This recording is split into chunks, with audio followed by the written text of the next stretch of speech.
Welcome to the Man of Thoughts channel, where we delve into the depths of the human psyche, exploring ideas that challenge, enlighten, and empower. This is a sanctuary for those who dare to think, a haven for minds thirsty for knowledge and perspective. Our journey today takes us into the realm of vulnerability and strength, two seemingly opposing forces, yet intricately intertwined. In the center of our discussion is Jordan Peterson, renowned psychologist and thinker, known for his profound insights into human nature. Peterson's perspective on vulnerability, far from the conventional view, paints it not as a sign of weakness, but a resource of strength. His thoughts, steeped in years of research and personal experience, offer a unique lens to view these aspects of our lives. So, fasten your mental seatbelts as we prepare to navigate the labyrinth of the human mind. Prepare to dive deep into the mind of Jordan Peterson as we examine his 5 points on vulnerability and strength. Jordan Peterson posits that vulnerability, often viewed as a weakness, is actually a source of strength. It's a concept that might seem counterintuitive at first glance. Vulnerability, strength? How can these two seemingly contradictory terms coexist in the same sentence? Peterson argues that it's through embracing our vulnerabilities, not running from them, that we find our true strength. Consider this. Peterson suggests that by acknowledging our shortcomings, we open ourselves up to the possibility of growth and improvement. It's through this acceptance that we can start to address these areas and become stronger, better versions of ourselves.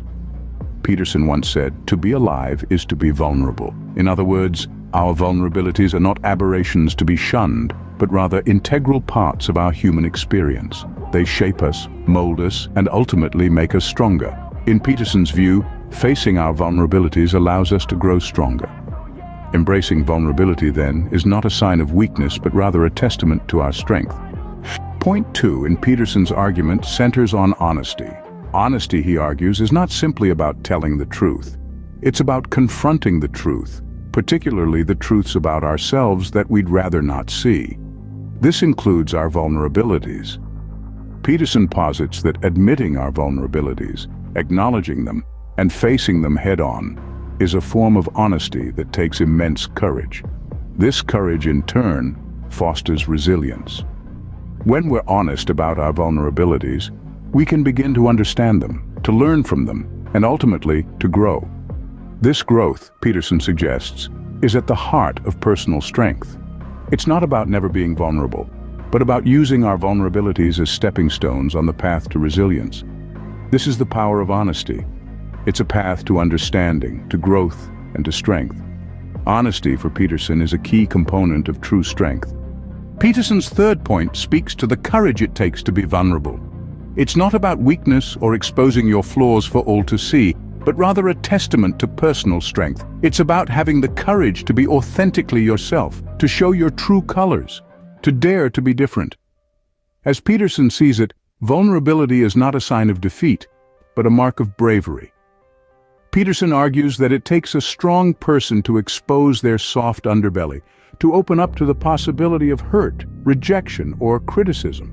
Because it is in these moments of vulnerability that we find our true selves, our authentic selves.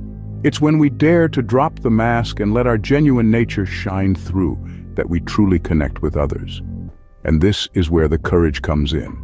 It takes courage to be open, to be vulnerable. It takes courage to show the world who you really are, warts and all. Showing vulnerability, in Peterson's view, is an act of courage. Peterson warns of the dangers of avoiding vulnerability in his 4th point. Now let's delve into what these dangers look like. Avoiding vulnerability might seem like a safe bet at first, but it can lead to stagnation. It's like being stuck in a never-ending loop of safety, with no room for growth or self-improvement. Picture a bird staying in its nest, never daring to take flight. It remains secure, yes, but at what cost?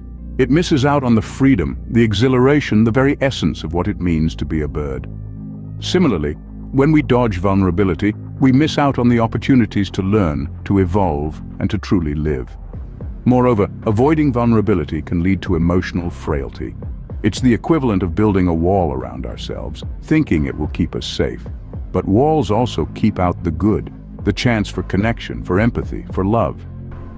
Avoiding our vulnerabilities, according to Peterson, only leads to greater weakness. In his final point, Peterson discusses the delicate balance between vulnerability and strength. This equation, he suggests, is not a zero-sum game. It's not about being vulnerable or being strong. It's about being both simultaneously. It's about acknowledging our imperfections, our doubts, and our fears, and using them as a platform to demonstrate our strength. It's about letting our vulnerability be seen, not as a mark of weakness, but as a testament to our courage. Peterson argues that this balance, this dance between vulnerability and strength, creates a more genuine, resilient individual. It shows that we are human, that we feel, we hurt, and yet we rise. It's about accepting that vulnerability is not the opposite of strength, but rather its companion. It's about understanding that true courage is not the absence of fear, but the determination to move forward despite it. For Peterson, true strength lies in the balance between embracing vulnerability and demonstrating resilience. We've taken a deep dive into Jordan Peterson's thoughts on vulnerability and strength. Let's recap what we've discovered. First, Peterson argues that vulnerability isn't synonymous with weakness, but rather it can be a source of strength. It's about owning our imperfections and using them as stepping stones to progress. Second, the role of honesty is pivotal in this context. Being truthful to ourselves about our vulnerabilities helps us confront and overcome them. Third, courage plays a significant role. The bravery to expose our vulnerabilities to ourselves and others takes immense strength. Fourth, avoiding vulnerability can lead to stagnation. It's only by facing our fears and insecurities that we can truly grow. Lastly, Peterson emphasizes the balance between vulnerability and strength. They are two sides of the same coin, each enhancing the other in our journey of self-improvement. Remember, according to Peterson, vulnerability is not a weakness. It's a source of strength and a key to personal growth.